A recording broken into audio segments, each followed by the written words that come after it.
Hello, everybody, and welcome back to Be Like Christ. We are talking about Matthew chapter 10 today. Grab the notes offline, tobelikechrist.com, link in the description below before we begin, and also free ebook on the website, or you can get a copy on Amazon.com. What is the Bible? Explains a lot of the fundamentals of what we're talking about here. So, with those things out of the way, we've got a lot to cover today in Matthew chapter 10. If you haven't gone back and watched the other 9 episodes, go back and binge those right now. But Matthew chapter 10, here we go. Let's see, I need to move this light. All right. Verses 1 through 4 as we begin. And he called to him his 12 disciples and gave them authority over unclean spirits to cast them out and to heal every disease and every affliction. The names of the 12 apostles were these. First, Simon, who was called Peter, and Andrew his brother, James the son of Zebedee, and John his brother, Philip and Bartholomew, Thomas and Matthew, the tax collector, James the son of Alphaeus, and Thaddeus, Simon the Zealot, and Judas Iscariot, who betrayed him. So Matthew does not describe how every single one of the apostles was called. There's a little bit more detail given in some of the other Gospels, but Matthew's call of the apostles is very abbreviated. The apostles were interesting in that they're obviously featured in the ministry of Jesus and in the Acts of the Apostles. But these 12 apostles, we don't have a tremendous amount of detail about them, either their past or what they do even in the early church. Of course, there's some topics, or there's some discussion about how Peter goes to Cornelius, and then Acts chapter 2, and the maybe I should do that in order. Acts chapter 2, where the church is established and the apostles are involved there, and with some of their work with the early church and the deacons, and then Peter goes to Cornelius's house. But beyond that, there's just not a tremendous amount of information. Even John in his epistles and in his gospel and in the Revelation doesn't reveal a whole lot of details about himself. So they're hugely prominent in the early church and getting it off the ground after Jesus ascends and goes back to heaven, but we don't know a tremendous amount about them. Secular history has all kinds of traditions about them, and some of them are trustworthy, some of them not so much. It's interesting, I was reading in a history class that I was taking, and they were talking about why there's so much confusion in the traditions of the apostles as far as what they did after the biblical narrative falls off. And they said part of the reason was that during the Middle Ages, when pilgrimages were possible, and people would often go to holy sites, that every town claimed that they somehow had an affiliation with the ministry of an apostle or like a prominent saint in the Bible. And the reason is because that would, if they could say like, oh, this is the birthplace of the apostle Andrew, or this is where Philip went and preached and was martyred, if they could claim that, then their site would become a pilgrimage site, and it would bring in people into their town, boost their economy. People would often give gifts to the sacred site, and so that kind of muddied up all of the older traditions that were probably a little bit more credible. But I wanted to just include a few of the. It's noisy outside today. I don't know if you can hear those chickens. My mother says that she can hear the chickens. There's like 40 chickens that live like right across the street. They don't they're not owned by anyone. They're just like wild chickens. When the Spanish were here, they colonized Guam, and now there's like a chicken infestation.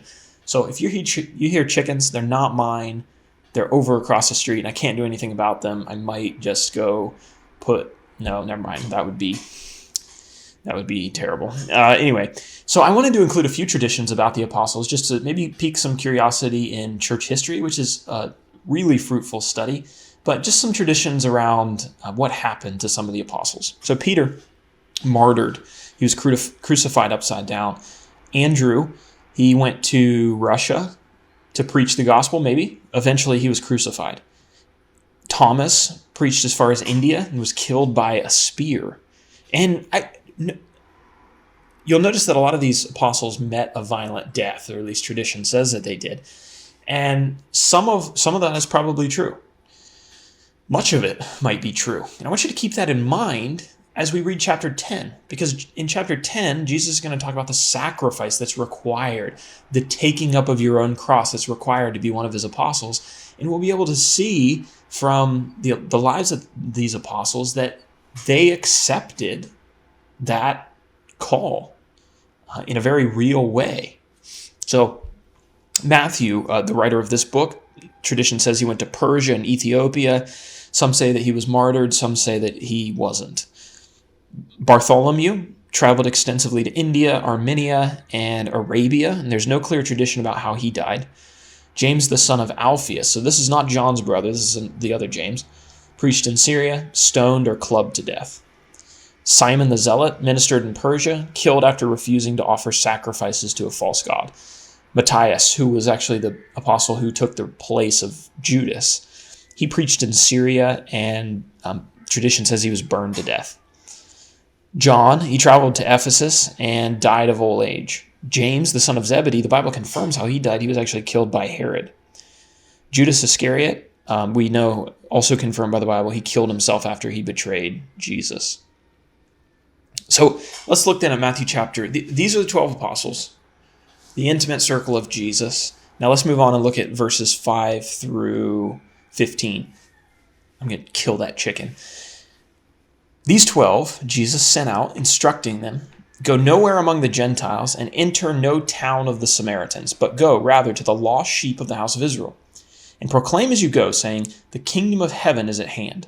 Heal the sick, raise the dead, cleanse lepers, cast out demons. You received without paying, give without paying. Acquire no gold or silver or copper for your belts, no bag for your journey or two tunics, or sandals, or a staff, for the laborer deserves his food. And whatever town or village you enter, find out who is worthy in it, and stay there until you depart. As you enter the house, greet it. And if the house is worthy, let your peace come upon it, but if it is not worthy, let your peace return to it. And if anyone will not receive you or listen to your words, shake off the dust from your feet when you leave that house or town. Truly I say to you, it will be more bearable on the day of judgment for the land of Sodom and Gomorrah than for that town." So for the first time in the Gospels, Jesus is giving his miraculous power to somebody else to allow them to perform miracles, the apostles in this case. And Matthew, the writer here, would have been one of the recipients of that power.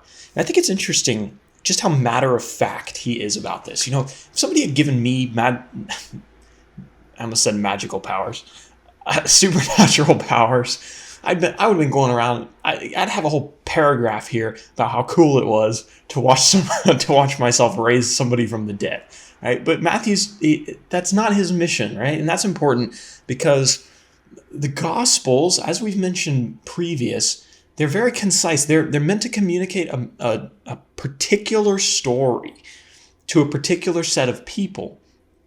And they don't give us all the curious facts that we would be interested in. They only give us what we need in order to know the story of salvation. And that really goes for the entire Bible. But he's just very matter-of-fact here. And it shows that this is not just his personal journal about what had occurred on his own personal adventure. This was about something bigger. And he was trying to authenticate Jesus to the Jews who he was writing to. The apostles were also given a very specific audience. You notice there who he tells them to go to. They were not to go to the Gentiles. The Gentiles, so if you don't know what a Gentile is just anyone who's not a Jew. So if you're not Jewish, you're a Gentile. So easy enough. They were not to go to them. The mission was specifically to the Jews. And the term Gentile, I thought, I don't know where that term comes from. I don't know where it originated. And so I looked it up. The term Gentile comes from the Hebrew word goy, G-O-Y, meaning nation. The plural is goyim, G-O-Y-I-M, meaning nations. And this is all in your notes. It means nations, or hagoyim, meaning the nations. And it's used to refer in the Old Testament sometimes to nations outside of Israel. Well, when the term was translated into the Latin Bible, the word that was decided on to stand in its place was gentis or gentilis. And so from gentilis, it's pretty easy to get to Gentiles when that Latin is then translated over into the English. So that's where we get that word. They were also not to go to the Samaritans. Okay, who are the Samaritans? Unlike the Gentiles, which speak of a very broad number of people, the Samaritans are a little bit more specific. The Samaritans were people that inhabited the northern area of Israel. If you're familiar with Old Testament history, you'll know that the northern kingdom of Israel was taken away captive by the Assyrian Empire. And in 2 Kings chapter 17, verse 24, you can read about how the Assyrian king, rather than just leaving the land empty when he took all the people out of it, he moved some people back in from different nations. Syria's like trying to talk to me over there. I guess Assyria. She's not talking back. Assyria. Don't say Assyria or else Siri will kick on. I'm going to try that in Bible class one time and see if I can get everybody's phone to awaken.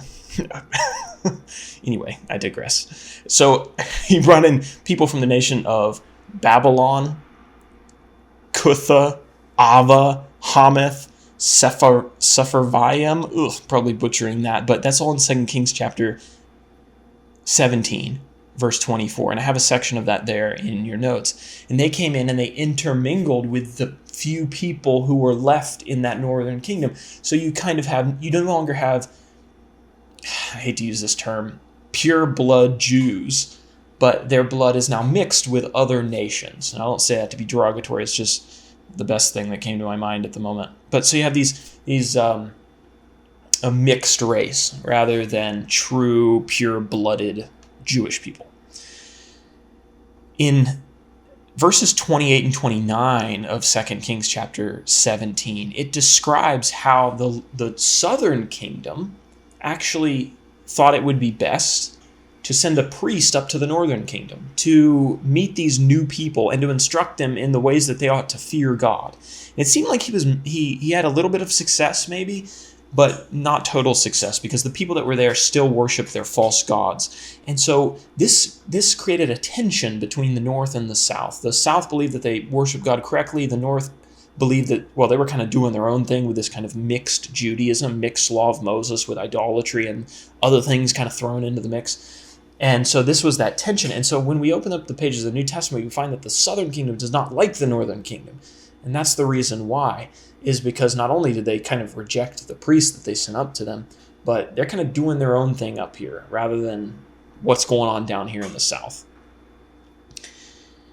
So let's see, we already talked about that. The Samaritans were despised by the true Jews even 750 years later. So you think about how long this tension has existed. 750 years since they went into captivity. And yet this prejudice, this hatred still exists.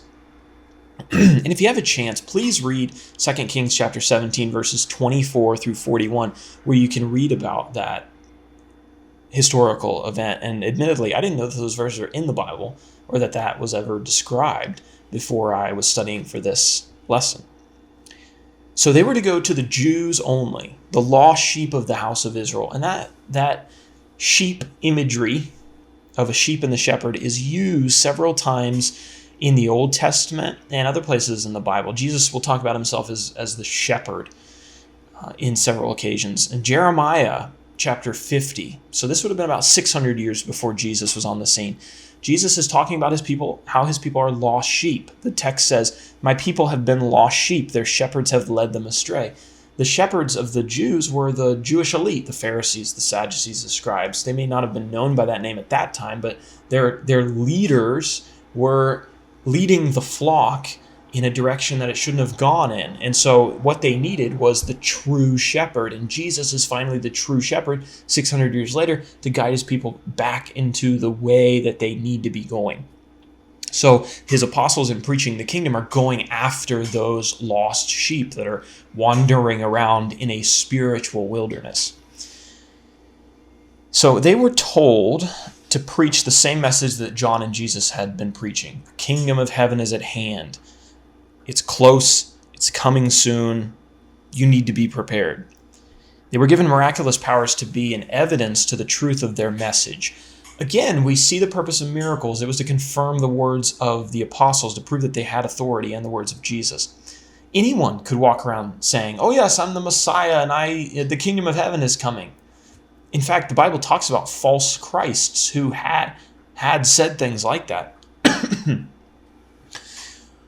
What did people need in order to know that these were not just another false group of hippies out here in the wilderness, preacher in Galilee preaching that their guy was the Messiah? They needed some proof of divine authority. And the miracles were that proof. And so it would have got people's attention as they were going throughout these towns.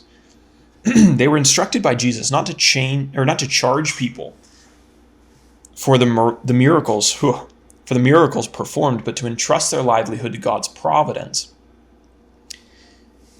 So for this reason, they weren't supposed to take with them any extra provisions. We don't know how long their journey was. We don't know the length. We don't know the time frame that it fit into. Not told exactly. But God didn't rely on their careful planning in order to take care of them. He could do that providentially. And here, Jesus is telling them to trust in the providence of God. He's telling them to put into application what he had been teaching in the Sermon on the Mount at the end of Matthew chapter 6, where it talks about God caring for the sparrows and the flowers. And of course, he will care for you as well. And he had a million ways to do that.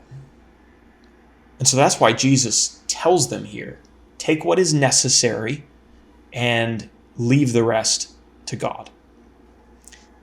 Think about some application with that. As they put into practice Matthew chapter 6, verses 25 through 34, you think any of them ask like these what if questions? I find myself asking these all the time. What if my sandal breaks? I'm not going to have another pair of sandals. What if I run out of money or somebody robs me on the way, and then I don't have any money left? What if I fall in the mud and I don't have another change of clothes? What if no one's hospitable to me and I have to sleep out on the street because nobody would take me in? Too often, I think we allow those what-if questions to delay or to prevent us from accomplishing Jesus' mission. I know that when my wife and I were discussing moving into the mission field, there's all kinds of questions like that. Well, what about this?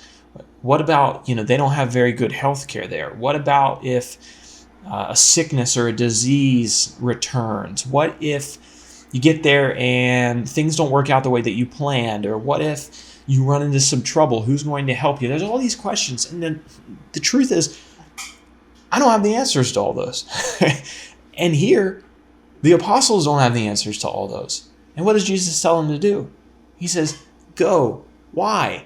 Just wing it and hope everything turns out for the best? No, that's not what he's saying. He's saying, God is with you. God is sending you on a mission. We should do our best to increase our faith to believe that if Jesus sends us, he will take care of us. And we are going to hand all of the potential what-ifs over to him and let him sort those out. And he's promised us that he will. So we can't I see so many people who are never-endingly delayed. And I think I've been one of them in the past. Because not all of the what-ifs are answered sufficiently in our heads. That cannot be a hindrance to us working in the Lord's kingdom.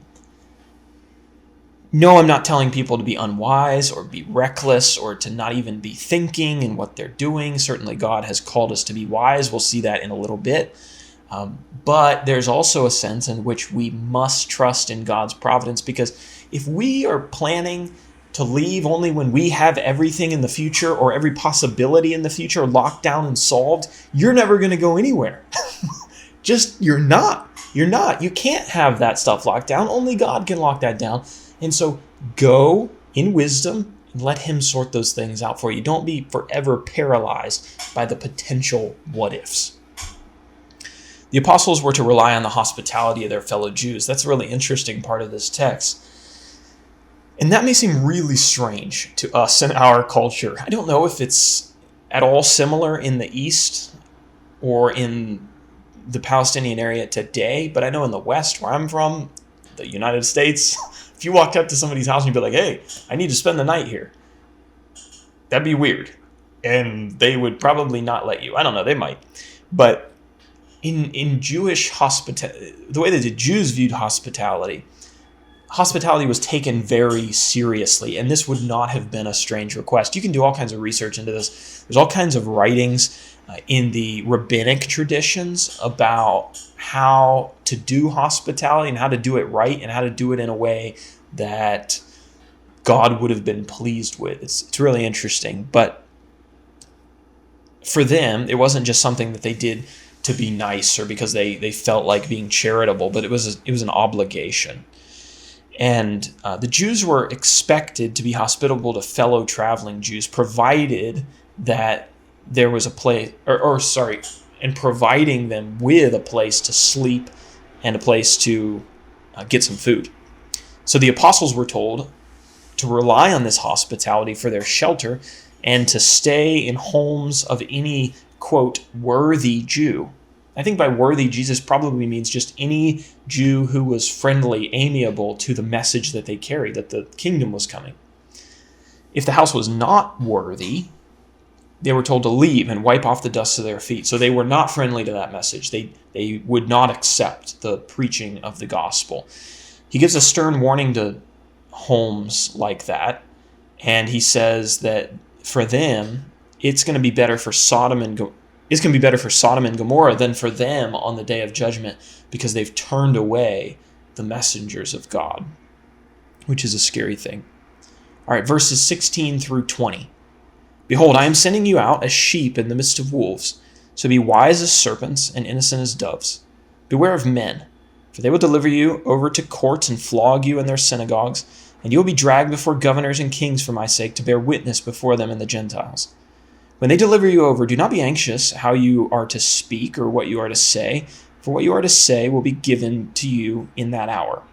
For it is not you who speak, but the Spirit of your Father speaking through you. In verse 16, he talks about them being sheep in the midst of wolves. Sheep are generally pretty peaceful animals. I don't know that I've ever heard of anyone being killed by a sheep. That would be an embarrassing way to die. I got trampled by some sheep. No, I got bitten to death by a sheep. I don't know anyone who's been bitten by a sheep, but I'm also not a sheep farmer. Somebody probably has been bitten by a sheep. If you've been bitten by a sheep, please let me know in the comments down below. I'd like to add that to my notes, just for sheer fun. The message of the coming kingdom was to be proclaimed with the same gentle spirit of the sheep. Right? Sheep are gentle. You always see them frolicking out in the grass, and they're laying down, and they're gentle creatures. Lambs, little lamb chop, very gentle. And what Christ is saying here is that in that same spirit of gentleness, my messengers are going to go out, but they're going to go out into a world that's not so gentle. They're going to go out into a hostile world, and that world is going to be full of wolves. And what if wolves do when they find sheep? At least I'm told that wolves eat sheep, and they kill them. And sometimes they just kill them for fun and not even to eat them. But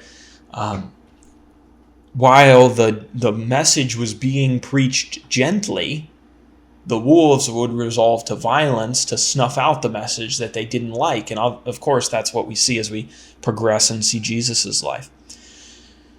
Although Jesus doesn't tell them to fight back to these abusers, he does tell them to be wise in their dealings, which we referenced earlier.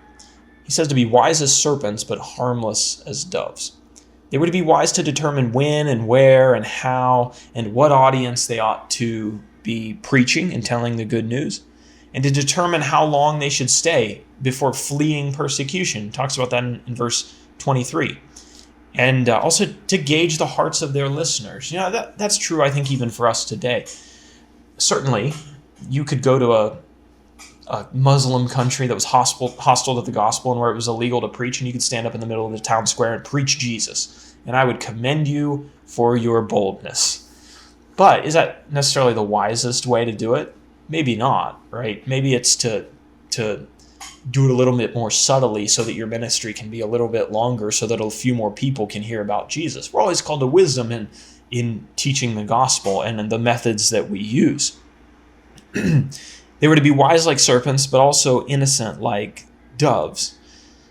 Well, also one more note on that serpents. Why does he say serpents here? I think it's probably a reference back to the Garden of Eden. The serpent in the Garden of Eden, he's cunning.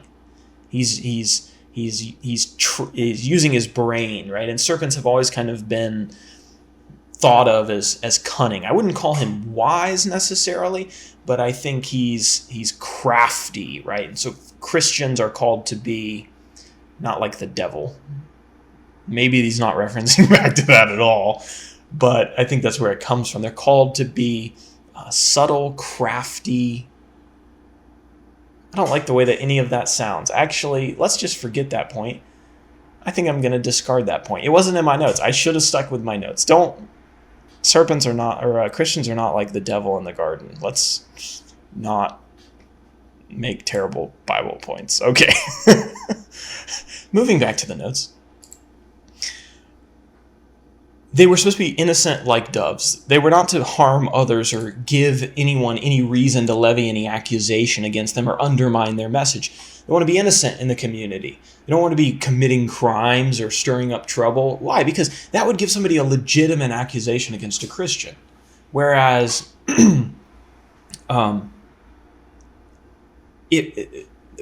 Christians don't want that. Right? Christians obviously don't want... If people are going to accuse Christians of anything, it's going to be of preaching the gospel. And maybe they don't like preaching the gospel, but a Christian would gladly be accused of preaching the gospel. But we don't want to tarnish the reputation of ourselves and of the gospel by being involved in something criminal or some legitimate reason for people to undermine our preaching.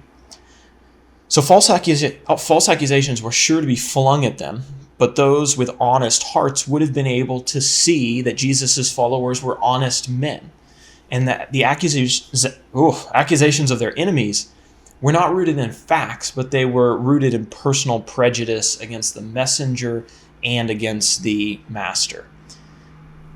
In verse 17, Jesus tells them to beware of men. Generally, when I hear the word beware, like beware of dog on somebody's fence, there's an element of fear that's involved. Like, oh, I should be afraid. Be afraid of this thing, whatever it is. But if you look forward a little bit into the chapter in verse 26, Jesus tells the apostles not to fear these kinds of dangers. So what does he mean here when he says beware? Well, if you think about the word beware, probably comes from sticking together the two words be aware. And I think that's exactly what he's telling them to do. Not in the sense of fear, not that you're afraid of something, but be aware of your enemies, of their tactics, of the things that they're going to use against you. But don't be afraid of them. Like, they can't do anything to you, ultimately, if God is on your side. But be aware of what they're doing. Be aware of how many times in the epistles are the writers going to tell us to beware of those who will enter the church and try to cause problems, or beware of those in the world who are going to try to steal people away, or beware of the wiles of the devil. He's not saying you need to be, shaking in your boots because there's people who are against you. He's saying you need to be observant of these things, and that's what he's getting at here.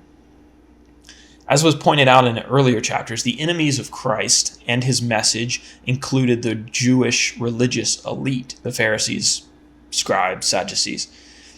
And Jesus' apostles were not religious scholars. And these enemies claim to be religious. These enemies claim to be religious scholars. And so naturally, there would probably have existed some maybe fear, maybe hesitation in the apostles to have to go out and combat these men. They could see Jesus whip up on the Pharisees and the Sadducees all day long, but they might have been hesitant to think that they had the ability to do that as well. So what happens when I meet one of these individuals out on the street? And I think that's probably what prompts Jesus to preemptively say that the Spirit of God is going to help you in communicating the gospel. These people aren't going to be able to trick you or fool you or make you trip over your words and sound foolish. Why? Because it's not you who's talking. If it had just been the apostles, they would have tripped over their words.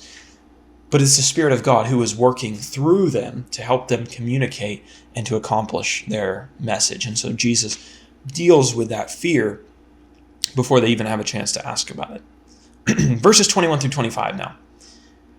Brother will deliver brother over to death, and the father his child, and the children will rise against parents and have them put to death. And you will be hated by all for my name's sake. But the one who endures to the end will be saved.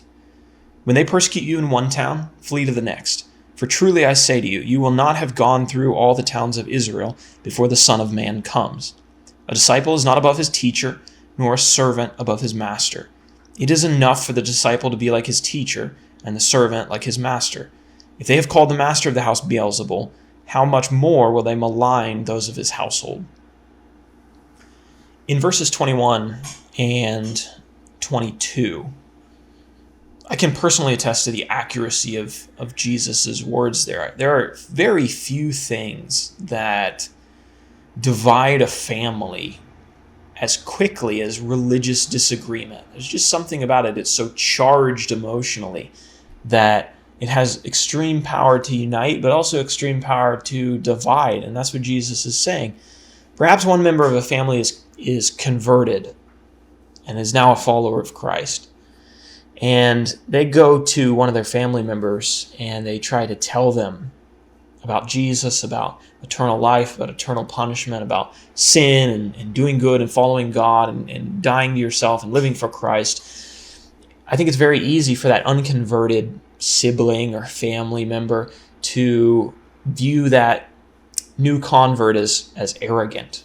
Like, what do you mean? We grew up in the same house together. We believe the same things for the longest time, and now you're going to tell me that I'm going to hell because you've accepted some wacko gospel and now you're a Christian and I'm not, and so you're going to come here and condemn me? Right? That has extraordinary power to divide people and to split even some of the strongest relationships. So you go to your parents and they say, we raised you, and now you're going to come tell us that we're wrong and that we've been living in sin.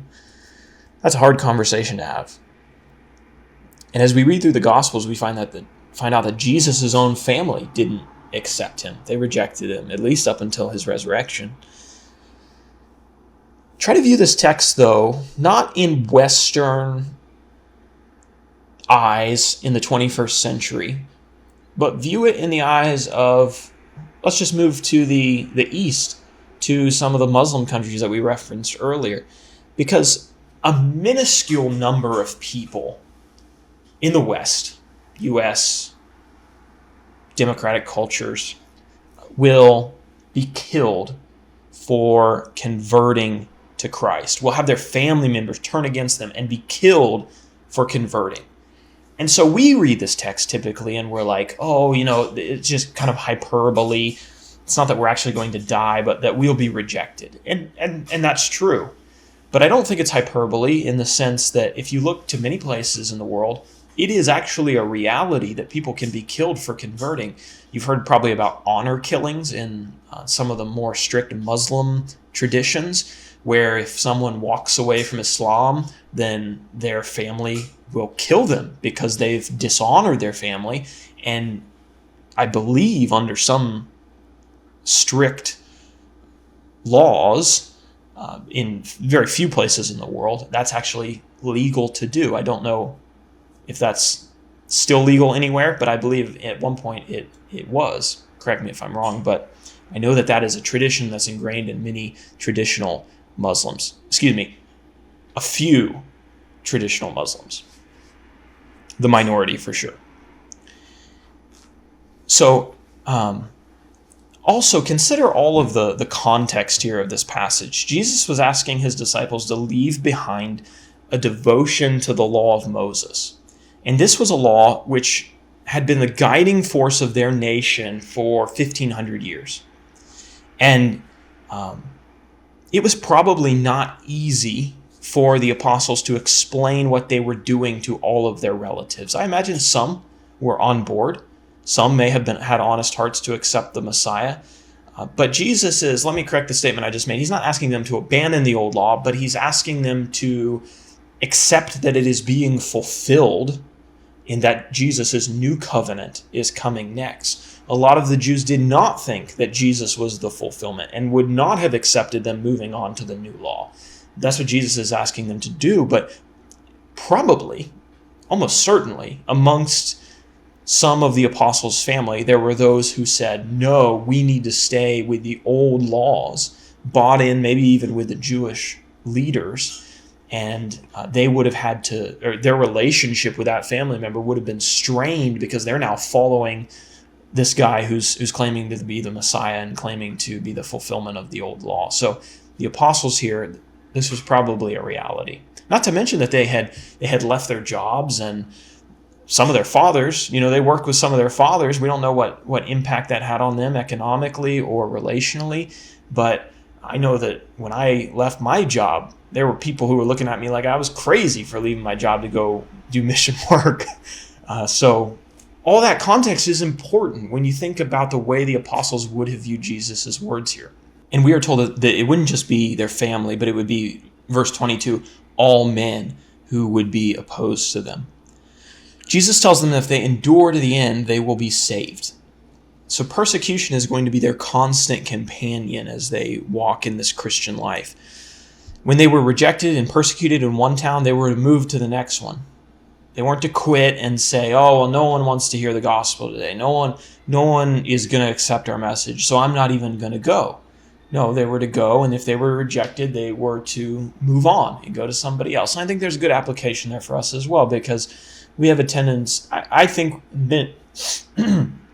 many have a tendency to not evangelize, to not even try, not even put any effort forward, because in their minds they say to themselves, oh, no one's going to listen. No one in our culture wants to talk about these kinds of things. They're not interested in religion, so I'm just not going to try. And number one, I think that's wrong. There are always people with honest hearts seeking to do what God wants them to do. And sometimes it takes somebody knocking on their door to make that a priority in their life. But there are those people, and certainly just because we think we might get rejected at several doors or in several opportunities doesn't mean that we should never take any opportunities or try to make opportunities. The meaning of the end of verse 23 is the topic of a whole lot of discussion and debate. He says here, you will not have gone through all of the towns of Israel before the Son of Man comes.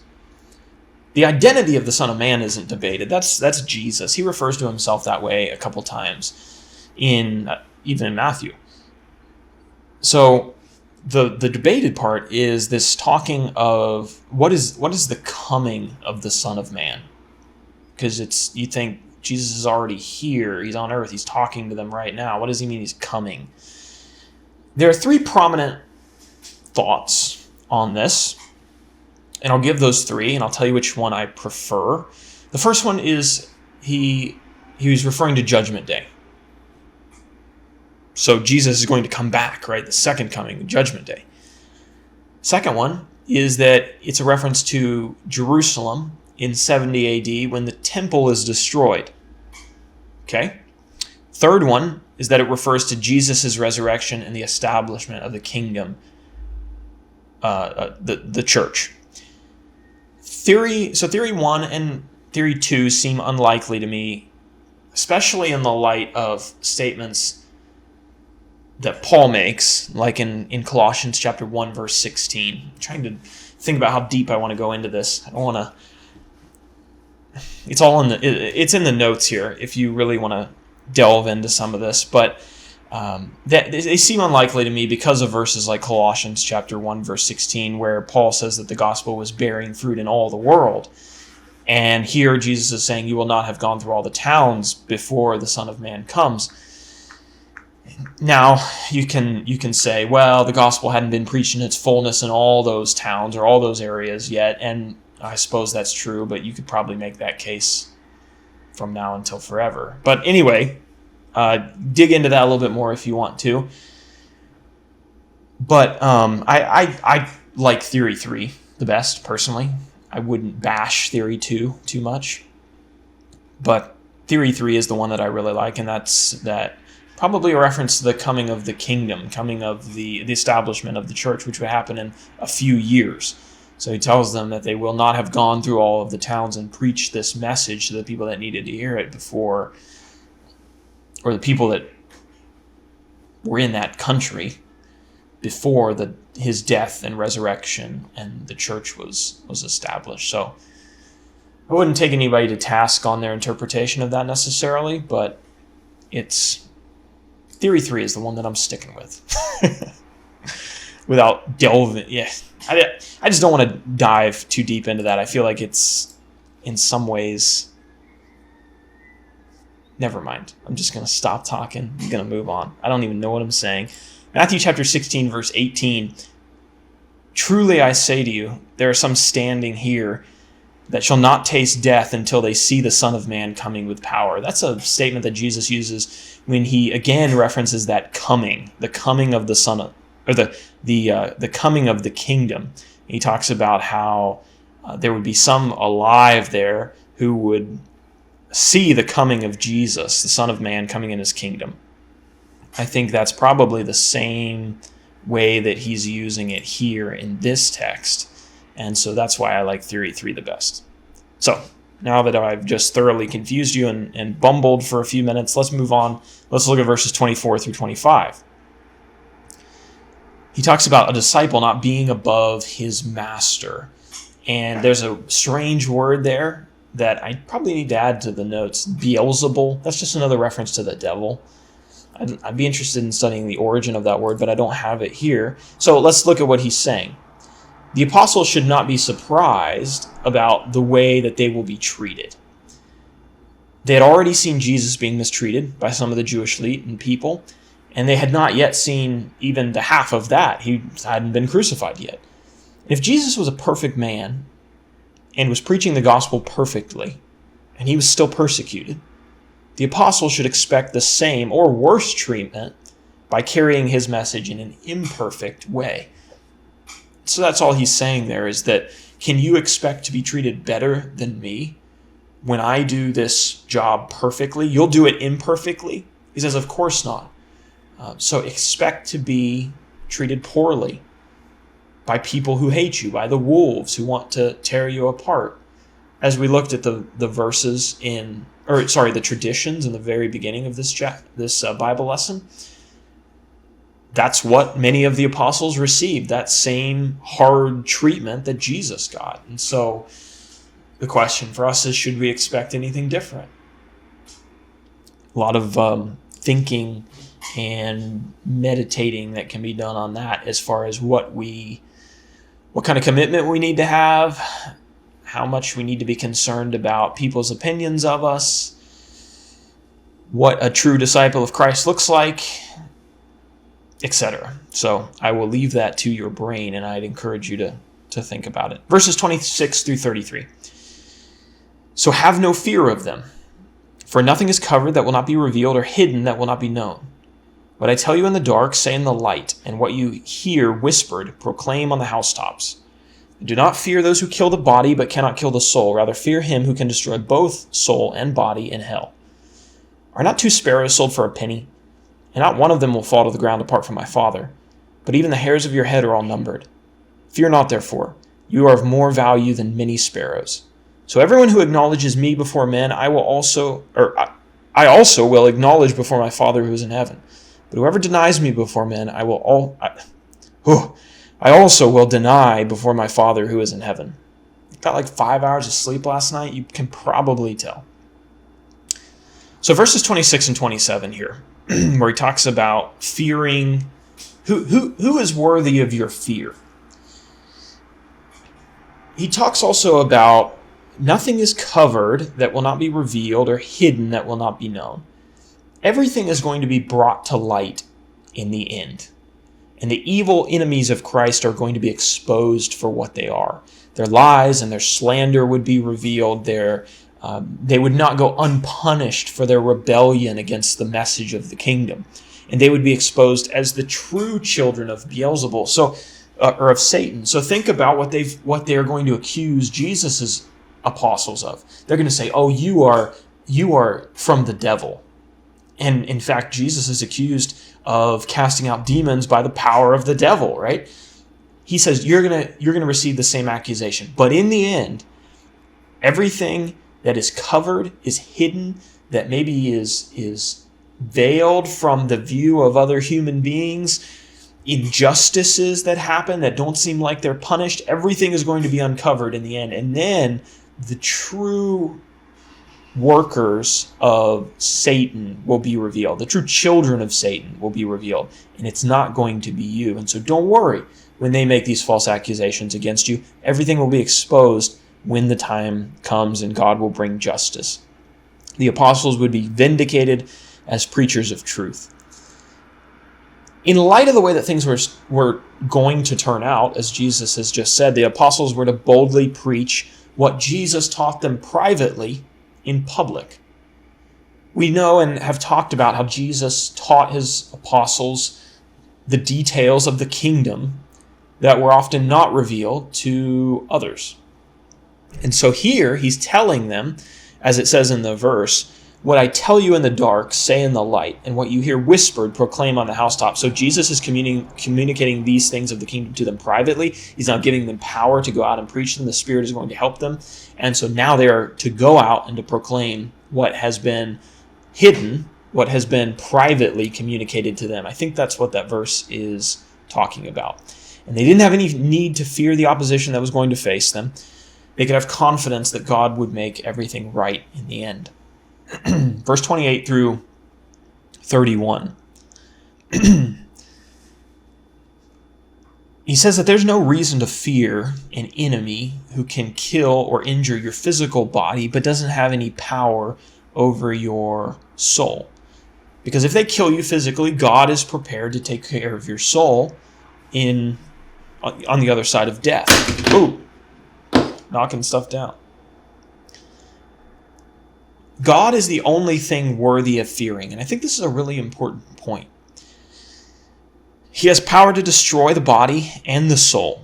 And the term fear here, when used in reference to God, has a much richer meaning than, as we were talking about earlier, just being frightened by something or shaking in your boots or being terrified of the presence of God or the reality of God.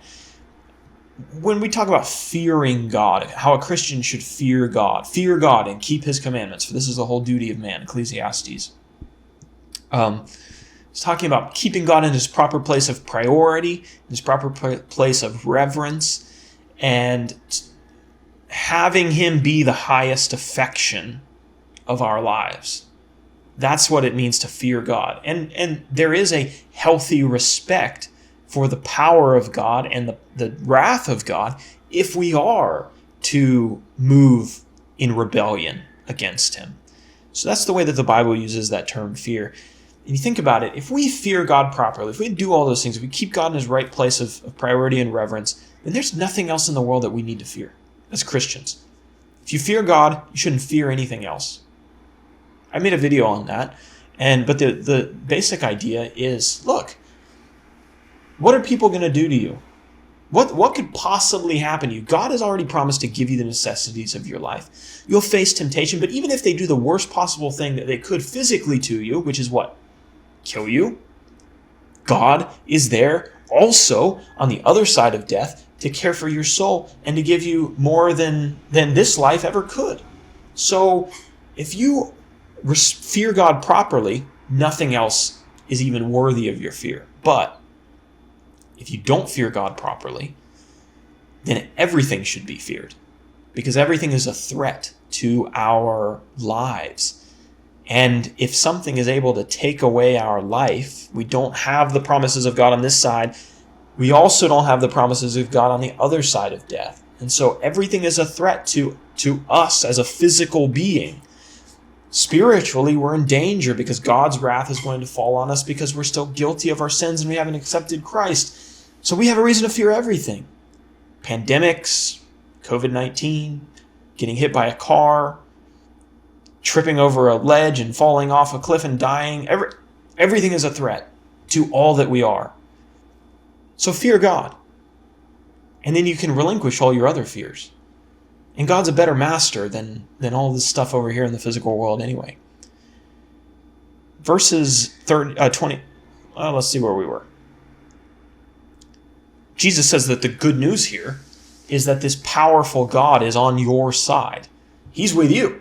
He is going to help you. And as evidence to that, you notice what he says. He says he cares for the tiny birds, and he cares for every hair that's on your head. I think it's a really beautiful picture when you see God of infinite power. The fact that he even takes the thought to care for a tiny, beautiful, but non-permanent creation like a bird. He's created it. He's set it out into the world to do his work. But it's interesting that he even takes the time to care for some of those things. Because in the end, the world is going to pass away, and those things will pass away with the world. They're not going to be here forever. And yet God, in his infiniteness, cares for beautiful things that are all around us, like sparrows, like lilies, even the hairs on our head, this text says. And even the most intricate details, he knows and is familiar with and provides where provision needs to be given. He meticulously cares for them. And so the question is, if he cares for them, how much more us who are not temporal, who are not going to pass away when the world passes away, but have been promised to sit with him in glory forever and ever. If he cares for the birds so well, of course he's going to care for something that is going to exist eternally with him by his grace in his glory. Verses 31 through 32. The apostles were about to leave Jesus and go out into a hostile world. And in that hostile world, there would be strong temptation to turn back and leave Christ and go back to living a comfortable life as a fisherman on the Sea of Galilee or as a tax collector, something like that. And Jesus made them aware of the danger and the tactics of their enemies. And he's also made them aware of the God who is in front of them, caring for them. And they now had two options in front of them. The first one, Jesus says, "Acknowledge me before men, and I will acknowledge you before God the Father." Or, deny me before men, and I will deny you before God. You've probably seen a movie where there's two friends. Let's say there's friend one and friend two. And maybe they grew up together, and maybe they're kind of nerdy, right? They're like kind of goofy. And they're not like the popular kids, right? And so they grow up together, friend one, friend two. And as they get older, friend one kind of thinks, I'd kind of like to be the popular crowd. I'd kind of like to be with them. So he's like drifting slowly over here, and he's not as good of a friend. And one day the popular kids come up to friend one, and they're like, "Hey, do you know that nerdy kid, friend two?" And he's like, "Oh no, I don't know him." Because he's embarrassed by him. He doesn't want to be associated. He knows the popular kids probably won't hang with him if he claims friend two. And friend two's over here, and he's always been faithful to this guy. And their friendship has lasted for years. And now he's being betrayed. And it's always a sad part in the movie. Usually by the end of the movie they reconcile. But it's sad to see a relationship that's so strong be for one of the two parties to be ashamed of the other, even though this one's always been faithful as a friend. And to give that up for some petty attention from, the popular kids. You think about that. If we deny Christ, then we deny our most faithful friend.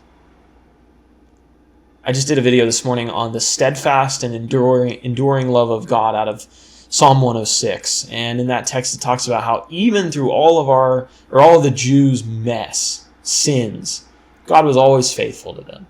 And the same is true for us. And that's kind of what we're talking about here. It's like denying Jesus, being ashamed of Jesus is like being ashamed of that one faithful friend who you've always had. It's a sad thing.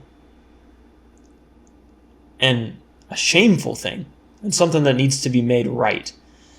Think of the apostles. Think of what this is going to communicate about their future. Peter, Judas, first of all, who everybody knows, is ashamed of Christ, denies Christ, sells him out for some cheap, petty bits of money. And, what is Christ? What is God? Well, what is Christ going to say when he looks at Judas on Judgment Day? And Judas has denied him.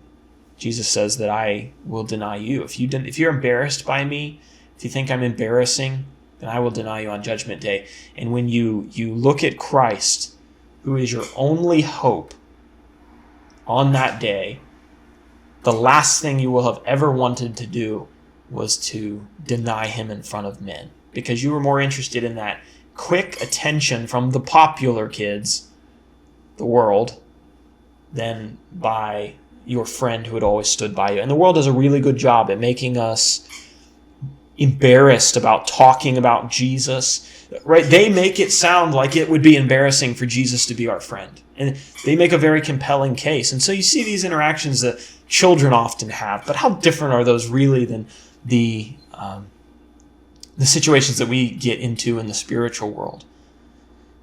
Satan wants us to be embarrassed by the best friend that we have ever had.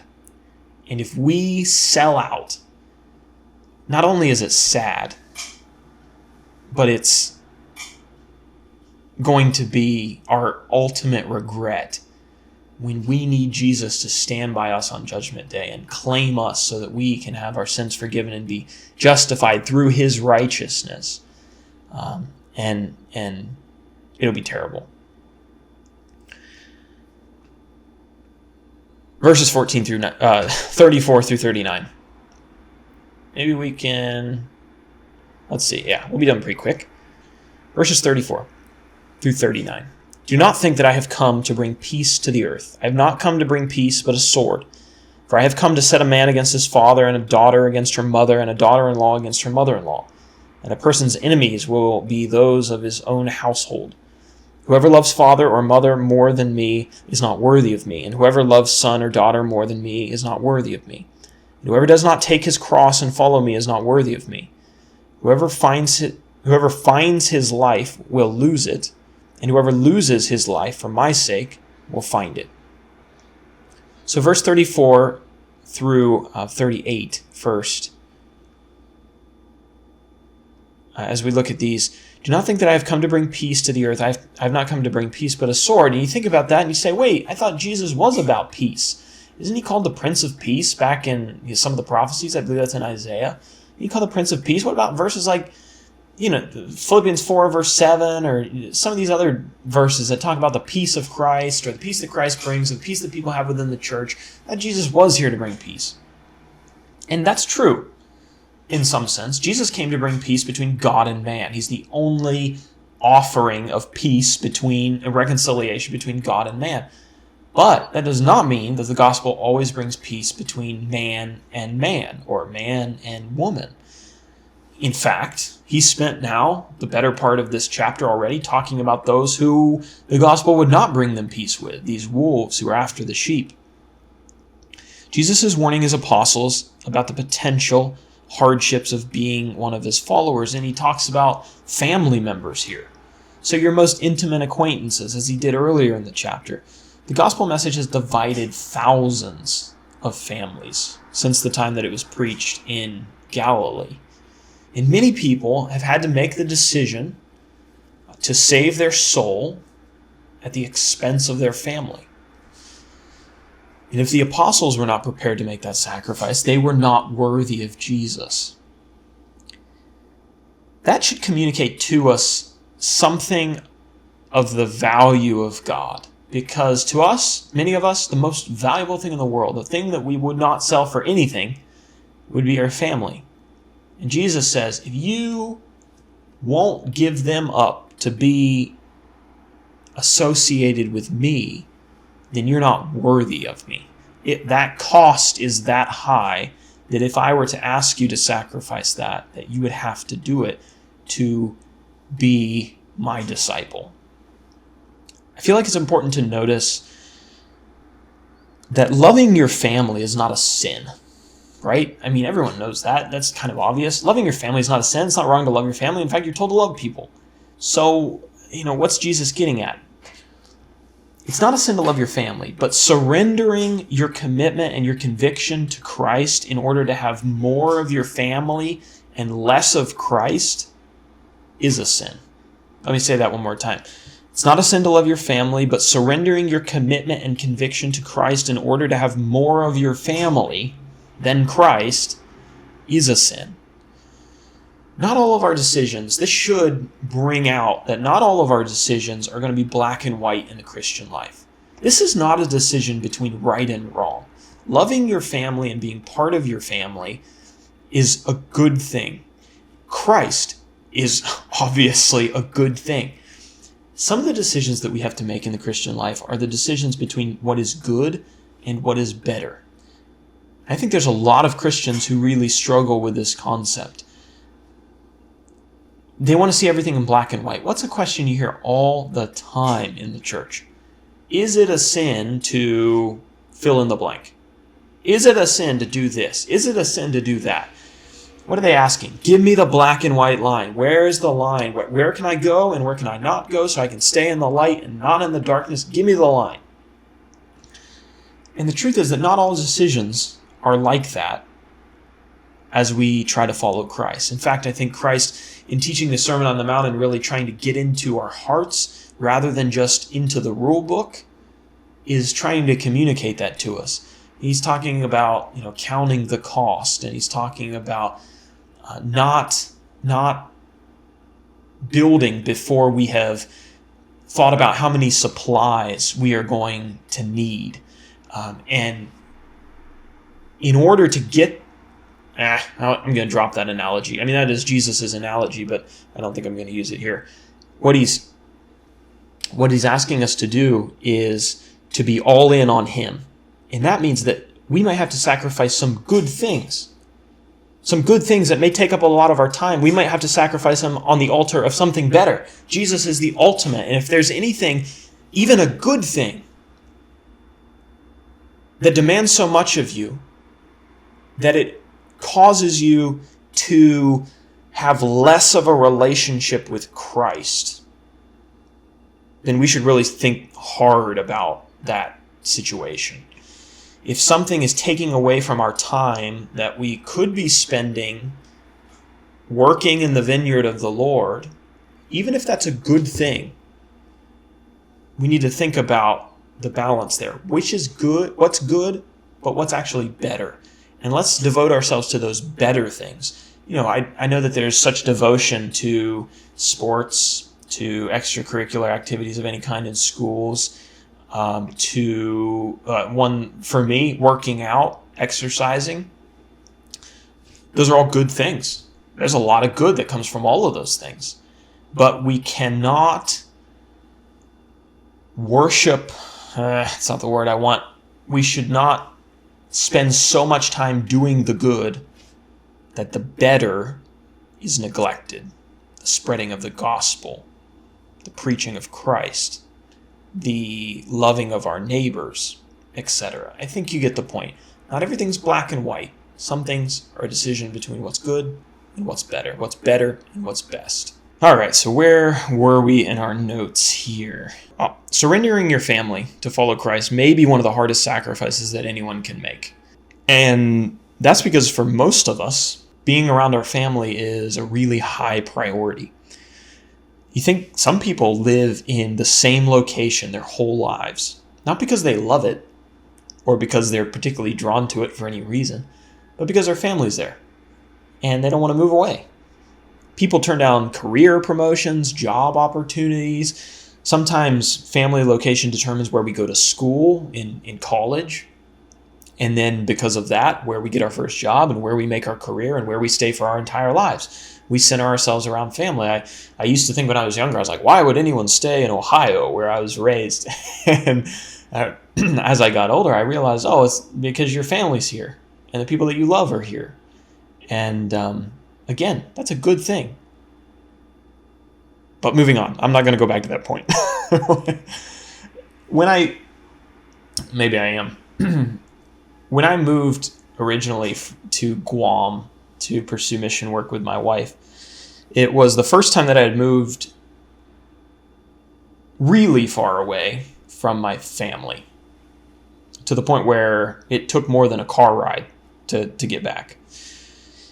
And when I think about the things that made me hesitant to go, it wasn't the danger of, not having the best health care. It wasn't the danger of, I don't know what it's like to live on an island floating out in the middle of the Pacific. What if a typhoon hits and we'll all just get washed away into the ocean?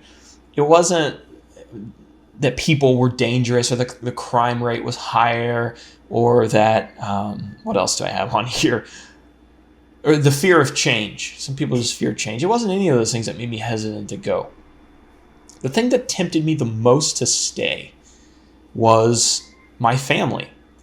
And I didn't want to leave my family, both my immediate family and my church family, because there's just years of relationships there. And I didn't want to have to lose that.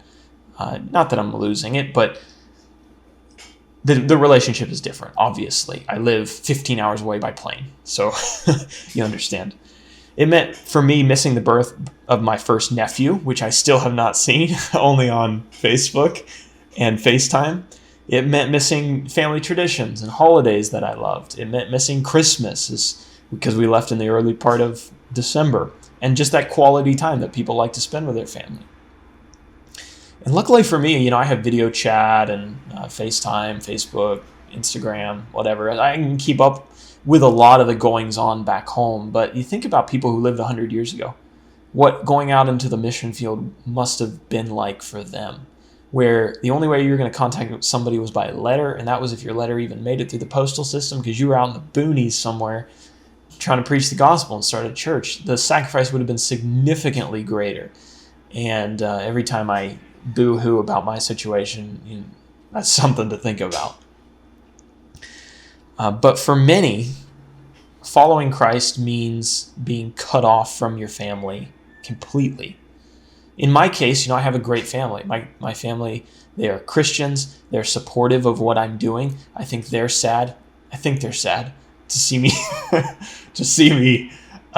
leave their area, but they understand why I'm doing it, and they're supportive, and that has made it so much easier. But for many people, following Christ means rejection, or it means no contact, or it means no more pictures, or no more holidays, or no more FaceTime, or you're getting blocked on Facebook, or no more relationship, right? Because they take it so hard and so seriously.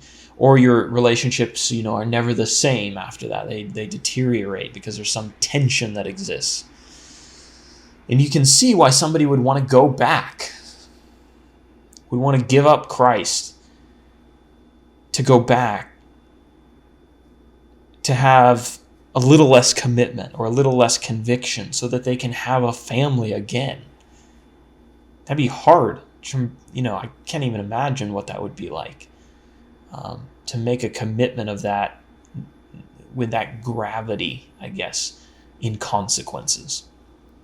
So, although it may not be us, there are many who are asked to make very serious decisions and very serious sacrifices in order to follow Christ. And Jesus here is saying you have to make those commitments. That sacrifice is the cross that Jesus describes in verse 38. Jesus is going to sacrifice himself on a cross, as we know, or many of us know, from towards the end of Matthew's gospel.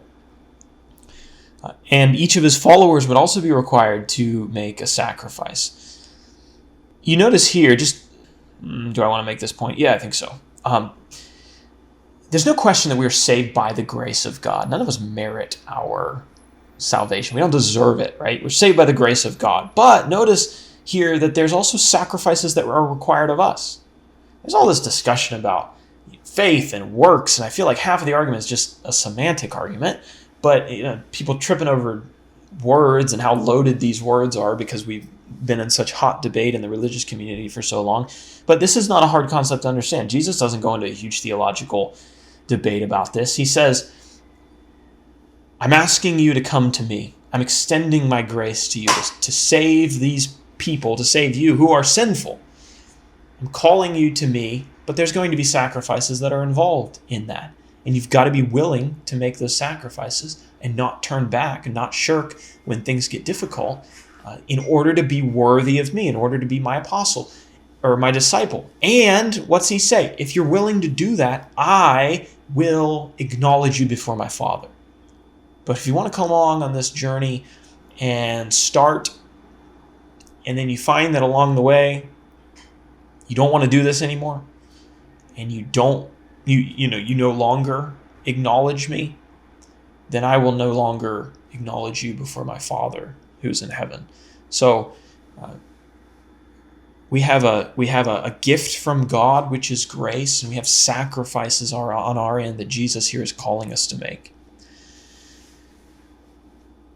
It's easy for us to look at this statement where Jesus says, take up your cross, and to understand exactly what Jesus is saying, because we are on the far side of the cross. Jesus already died. He's already resurrected, and we know what the cross is about, right? That's where we see the grace of God is in the cross. But imagine being an apostle.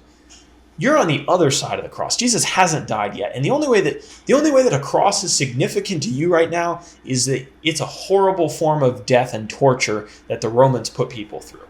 Right? They weren't wearing cross necklaces at this point. So think about hearing this as an apostle and thinking, okay, Jesus is asking us to go out and face a hostile world. Now he's asking us to be willing to face even our family that might be hostile to us.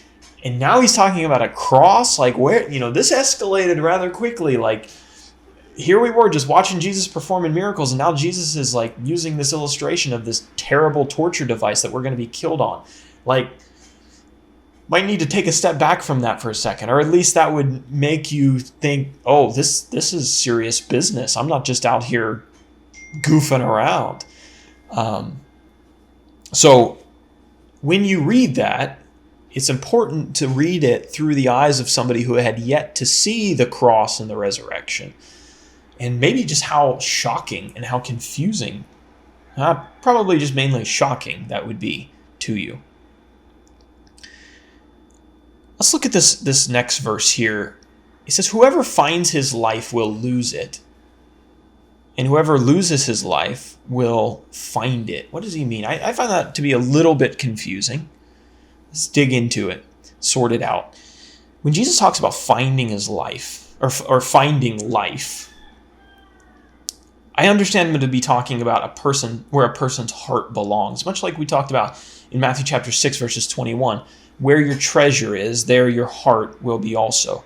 A person's life is what they live for, what they value. It's their highest affection. You might hear somebody say, as Jesus was just talking about family, you might hear somebody say, oh, my family is my life.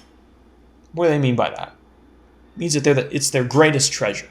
It's that thing that they live for. Somebody says, oh, baseball is my life. Football is my life. What does that mean? That's their highest affection. That's like where they find their real vigor in life. That's like, that's everything to them. I grew up around Buckeye football, Ohio State, and there's some people who are like that. I mean, they live for football season, and that is their life. So that's what I think he's referring to here. He says, if you find your life on earth, if you find your highest affection here on this temporal earth, what's going to happen when this temporal earth passes away, when it's destroyed? Along with that destruction is going to be your highest affection. So it's going to be lost. And so he says, if you find your life here, you're going to lose it in the end. But in contrast to that, where is that statement? If you lose your life, then you will find it. What's meant by that? If we forfeit our lives, living for ourselves, our own pleasures, our own desires, we give up our highest affections to make Christ our highest affection, what's going to happen? When this world passes away, we're going to receive true, genuine, beautiful, eternal, better life than anything ever imagined on this earth. And God is going to give that to us because we lost our life, gave its possession over to God, and served him instead of ourselves. We found our life in Christ. And then in eternity, we will receive new life from God. So Jesus is saying, let me read you what I have in my notes. If we find our highest affection to be something in this world, we will lose our lives. Meaning that when this world passes away, so will our highest affections, and we will have nothing left. Not to mention, our souls will be in danger because we did not acknowledge Christ as our greatest affection, and therefore he will not acknowledge us. But if we find our highest affection in Jesus, our hearts will not belong to a temporal world corrupted by moth and rust. And when all of this passes away, we will inherit new life when Christ acknowledges us before the Father. Okay, we've got 2 more verses here. 3 more verses here. Verses 40 through 42. Oh, this is going to be the longest video ever. I don't know what to tell you. Moreover, whoever receives you receives me, and whoever receives me receives him who sent me. The one who receives a prophet because he is a prophet will receive a prophet's reward, and the one who receives a righteous person because he is a righteous person, will receive a righteous person's reward. And whoever gives one of these little ones a cup of water because he is a disciple, truly I say to you, he will by no means lose his reward. Okay, verses 40 through 42. The middle portion of this chapter has been devoted and dedicated to talking about those who would reject Christ and his apostles. The last 3 verses now are dedicated to those who are worthy and accept Jesus and his apostles. Those who honor God's messengers Those who honor God's messengers honor God himself. That's similar to what we read about in Matthew chapter 25, around verse 40, where Jesus says, if you gave someone a cup of water, it's like giving a cup of water to me. I was hungry and you fed me. I was thirsty and you gave me drink. And they say, when, Lord? I never saw you. I never gave you a drink. I never gave you any food. And he says, as much as you did it to these, to others, you did it to me. Same concept, I think, here. Those who honor God's messengers honor God. Those who honor God's messengers take part in the good works of the messengers and will be rewarded for that. And those who give even the smallest things, even the smallest cup of water to a disciple, will be counted worthy of a reward.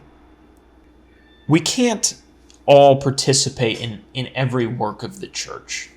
We have time limitations. We only get 24 hours. We're only human. We can only travel so fast, work so fast, dedicate ourselves to so many tasks at once, right? And sometimes we only have a small amount of time and resources to devote to a larger work. What do? Do we just not do anything because we can't, we don't have the time? What do I do with my spare time? That's the question here. And he says that we can't all be caregivers or missionaries or burden bearers or ministry leaders to everyone. Maybe it's only one person. Maybe it's only half of the attention that one person needs, and that's all that I've got. It says we can give our resources and our time and our love to people who fill those roles, who are accomplishing that work that we don't have time to do. And in doing that, we will be counted worthy of their reward for helping them and sending them on their way well cared for and enabling them to get to their work. Paul affirms this truth in Philippians to the church in Philippi. They had sent him a gift, and he mentions that he is thankful for their gift, not because of just the gift itself, but because that gift is going to enable him to work. And that fruit that he bears is going to be going back to the credit of the church in Philippi. So they're giving to him, probably monetarily, maybe supplies of some type, for him to continue on his work. And he says, you gave to my physical needs. And because of that, the spiritual work that I do in the church planning and the spiritual development that I'm a part of and teaching the scriptures to people and convincing and convicting those, all of that credit is going to come back to you because you cared for my physical needs. Philippians 4 verse 7, not that I seek the gift, but I seek the fruit that increases to your credit.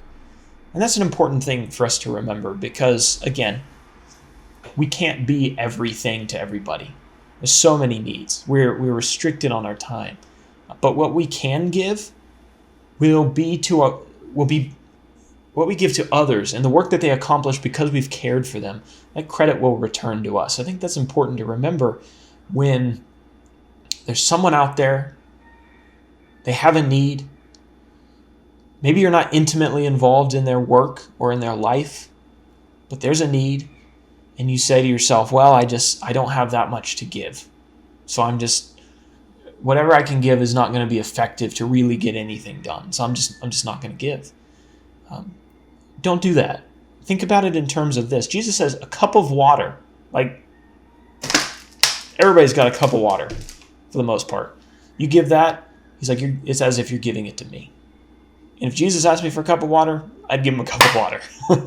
But even the smallest things that we can do for people will return to us. And not only do they help the person who's in need, but spiritually they will be a star in our crown.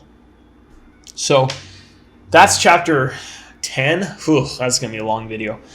That's chapter 10. There's a lot going on there. I think we had 12 pages of notes and plenty to chew over. Some texts in there that are a little bit more meaty, maybe harder to to understand, not as straightforward, but glad that you made it through if you made it through. Remember to subscribe to the channel. We're doing these videos every 2 days. So we're doing a chapter of the Bible every 2 days until we get to the end. After that, I don't know what we're doing. But thanks for watching and for all of the encouragement that so many of you have given me. I really appreciate it. And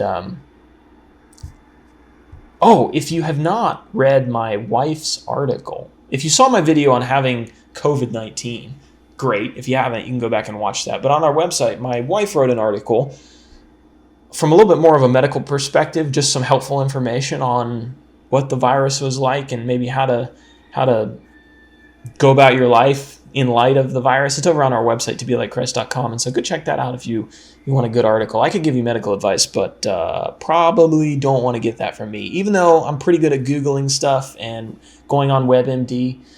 But anyway, thanks everybody. And next time we will talk about Matthew chapter 11. I am going to get the time of these videos down. I promise. No, I don't promise. I'm not supposed to make oaths. I'm going to. I'm not going to do this forever. I can't. Not only does it take forever to prepare, but also I don't think many people want to listen to an hour and a half of my business. So thank you, everybody, and I'll see you guys in the next one. Bye.